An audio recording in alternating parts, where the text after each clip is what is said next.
मंडळीनो, आजचा विषय ऐकून तुम्ही कदाचित मला लय शिव्या घालाल, पण विषय महत्त्वाचा आहे. म्हणजे आपल्याला लहानपणापासून असं सांगितलं जातं का आपल्यापेक्षा वयाने मोठ्या असणाऱ्या माणसांचा आदर करायला पाहिजे. बरोबर आहे, एकदम एकदम बरोबर आहे. पण वयाने मोठं असणं म्हणजे नेमकं काय हे सांगायला ते विसरतात. तर वयाने मोठं होणं म्हणजे फक्त शरीरानं मोठं न होता अनुभवानं, ज्ञानानं, मॅच्युरिटीने मोठं होणं म्हणजे वयाने मोठं होणं. वयोवृद्ध होता होता ज्ञानवृद्ध होणं म्हणजे वयाने मोठं होणं.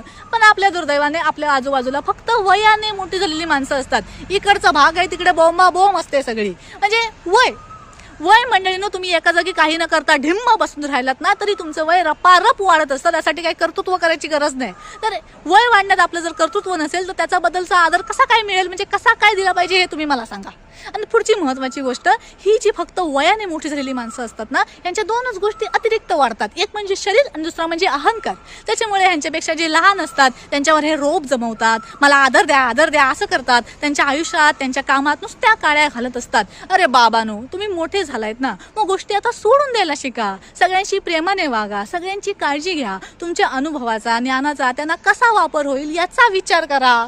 हे बघा मंडळीनो, मला मुद्दा मांडायचा होता म्हणून मी मांडला. मी चूक असेल तर मला चूक म्हणा, पण बरोबर असेल तर तसं पण सांगा. हो, खूप असं त्रास देणारा मुद्दा आहे हा.